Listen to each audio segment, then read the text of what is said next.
Now we're going to take a look at section 8.2, which is dealing with perfectly competitive firms and how they make output decisions. So let me go ahead and get that brought up.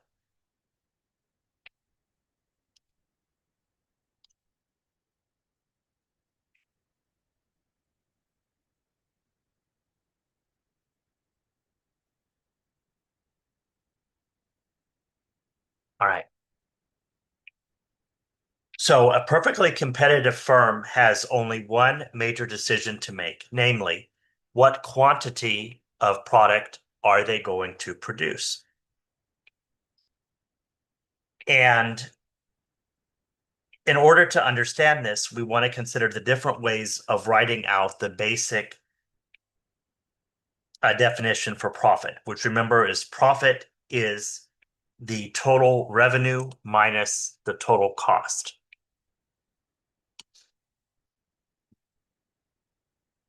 And that, so the total revenue would be the price multiplied by the quantity produced.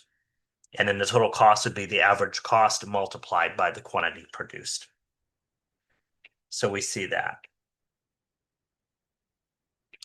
So a perfectly competitive firm, as we spoke of previously, must accept the price for its output as determined by the product's market demand and supply, as we've talked about before. The maximum profit will occur at the quantity where the difference between total revenue and total cost is largest. And so a perfectly competitive firm can sell as large a quantity as it desires, as long as it accepts the prevailing market price. The formula above shows the total revenue depends on the quantity sold and the price charged that we spoke of, and it's in your book on page 189. So we see that. If the firm sells a higher quantity of output, then total revenue would increase. If the market price of a product increases, then the total revenue would also increase whatever the quantity of output sold.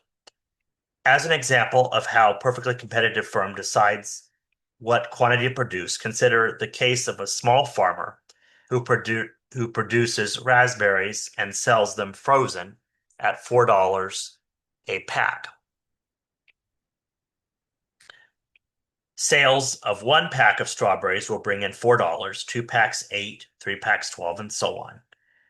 If, for example, the price of frozen raspberries were to double to $8 per pack, then the sales of one pack would be 8, two packs 16, three packs 24, and so on. Table 8.1 in your text shows the total revenue and total cost for the raspberry farm, and this data is also shown in figure 8.2. The horizontal axis shows the quantity of frozen raspberries produced in packs. The vertical axis shows the total revenue measured in dollars. The total cost curve intersects with the vertical axis at the value that shows the level of fixed costs and then slopes upward. All the cost curves follow the same characteristics as the curves that were shown in the production costs and industry structure chapter. So we see that the total cost, as they produce more, the total cost is going to go up. And then obviously at a certain point, their profit is going to go down. It's going to decrease and they're actually going to have a loss if they produce because their costs are going to go up too high. So remember that the total revenue of a perfectly competitive firm is a straight line sloping up.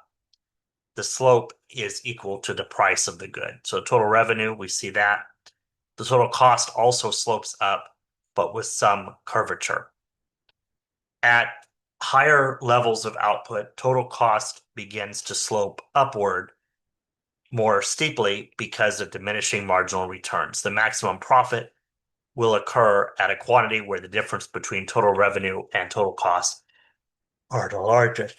And so we see that based on its total revenue and total cost curves, a perfectly competitive firm like a raspberry farm can calculate the quantity of output that will provide the highest level of profit.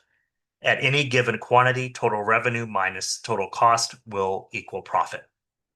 One way to determine the most profitable quantity to produce is to see at what quantity total revenue exceeds total cost by the total amount. Figure 8.2 shows total revenue, total cost, and profit using the data that's from table 8.1.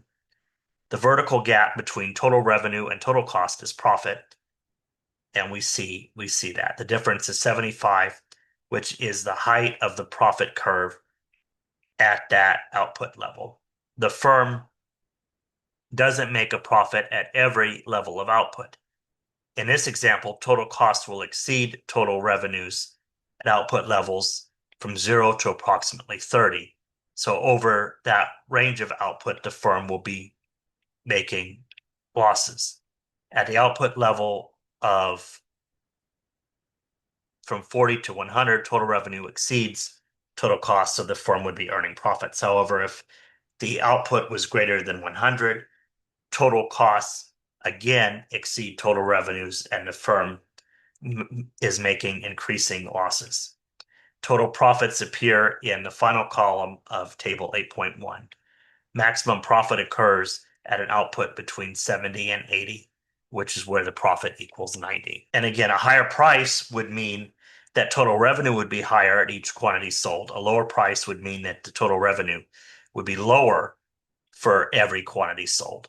What happens if the price drops low enough so that the total revenue line is completely below the total cost curve? That is, at every level of output, total costs are higher than total revenues. In this instance, the best the firm can do is to suffer losses. However, a profit maximizing firm will prefer the quantity of output when total revenue comes closest to total costs, and thus when the losses are smallest. And then later on, we'll look at what happens when it makes sense for a firm to close rather than to stay in operation producing output. All right, so comparing marginal revenue and marginal costs. So we see that marginal revenue, or MR, is the additional revenue that's gained by selling one additional unit, and that's the change in total revenue over the change in quantity. And we see that. As mentioned before, a firm in perfect competition faces a perfectly elastic demand curve for its products.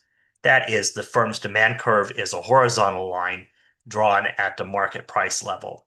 This also means that the firm's marginal revenue curve is the same as the firm's demand curve. Every time a consumer demands one more unit, the firm sells one more unit, and revenue increases by exactly the same amount equal to the market price. So we see that. Now, marginal cost is the cost per each additional unit that's sold. And so that's the change in total cost divided by the change in quantity. And so we see that. And ordinarily, marginal cost changes as the firm produces a greater quantity. And so we see at some point, though, marginal costs start to increase. So we're saying that at first it's going to decline as production increases from 10 to 20 to 30 to 40 packs of raspberries, which represents the area of increasing marginal returns that is not uncommon for low levels of production. At some point, though, marginal costs start to increase, displaying a typical pattern of diminishing marginal returns. If the firm is producing at a quantity where MR is greater than MC, so the marginal revenue is greater than the marginal cost, like 40 or 50 packs of raspberries, then it can increase profit by increasing output because the marginal revenue is exceeding the marginal cost. But if the firm is producing at a quantity where the marginal cost is greater than the marginal revenue, like at 90 or 100 packs, then it can increase revenue by reducing output because the reductions in marginal cost will exceed the reductions in marginal revenue. We know that the firm's profit maximizing choice of output will occur when MR is equal to MC, or at a choice closer to that point. And we see here the supply and demand and equilibrium price in a market for strawberries. We see that the equilibrium price of strawberries is determined through the interaction of the market supply and market demand at $4. So we see that that's the demand curve where it is, and over, and we see the supply curve and where it intersects. So at $4, they would demand the quantity demand would be 800 for the market. Not necessarily for this producer, but for the market. And so we see that. So does maximizing profit, producing where MR equals MC, imply an actual economic profit? The answer depends upon the relationship where between price and average cost, which is the average profit or profit margin. If the market price is higher than the firm's average cost of production for that quantity produced, then the profit margin is positive and the firm will earn profits. Conversely, if the market price is lower than the average cost of production, the profit margin is negative and the firm will suffer losses. You might think that in this situation, the firm may want to shut down immediately. Remember, however, that the firm has already paid for fixed costs, such as equipment, so it may continue to produce for a while and incur a loss. Table 8.3 continues the raspberry example. Figure 8.5 demonstrates the three possible scenarios, and that's what's on this slide. So we see in graph A is where the price is above the average cost, and we see that price intersects MC above the average cost curve. And so since the price is greater than the average cost, the firm would be making a profit in A. In B, we see that price intersects MC at the minimum point of the AC curve.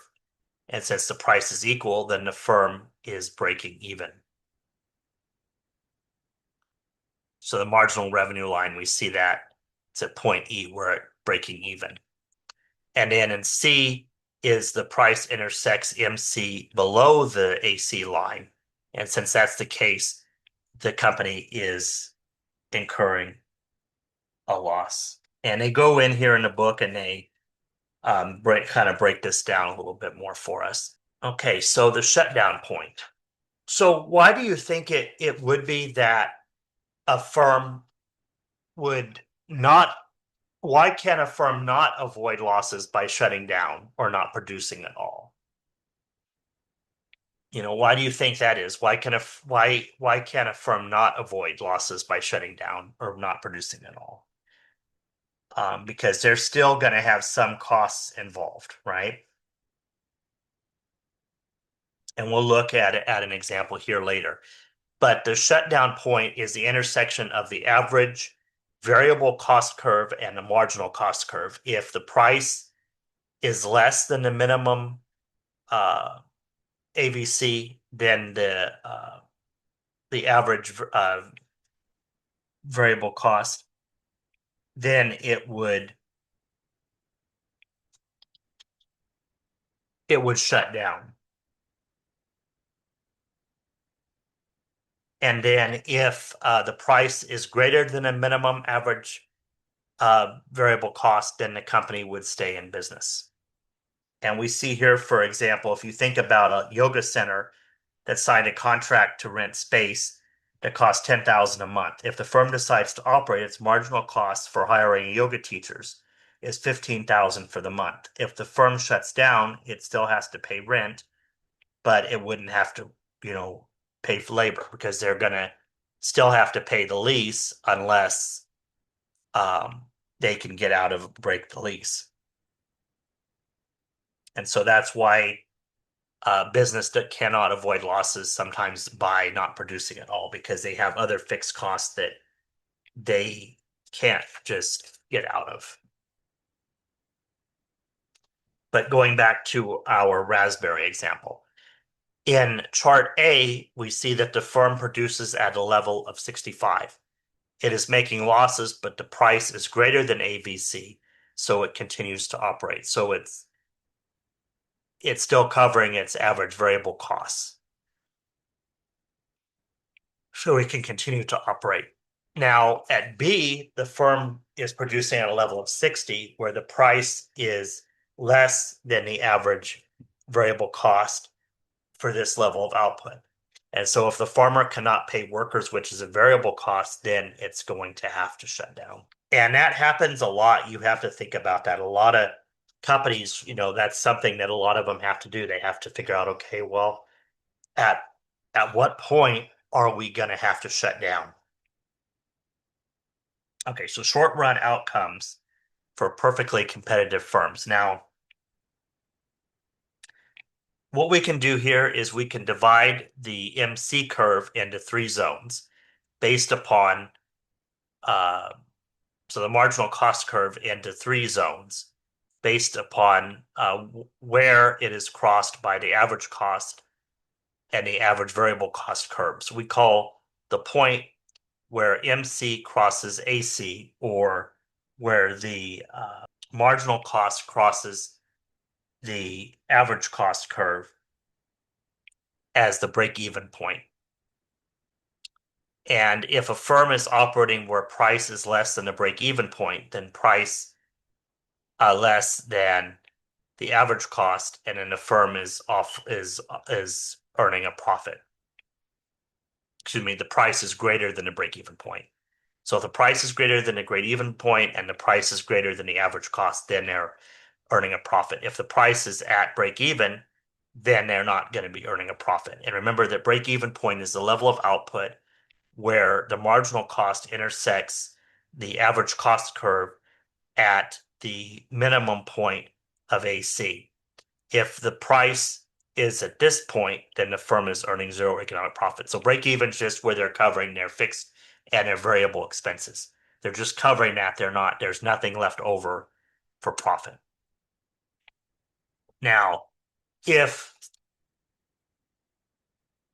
if the shutdown point is less than the price, is less than the break-even point, then the firm is making losses, but it will continue to operate in the short run since it's covering its variable costs, and more if price is above the shutdown price point. Now, if the price is less than the shutdown point, then the firm will shut down immediately since they're not even able to cover their variable costs. So that's kind of what determines shutdown is they have to be able to meet the variable costs or not. And if they're not able to do that, then the firm is going to have to shut down.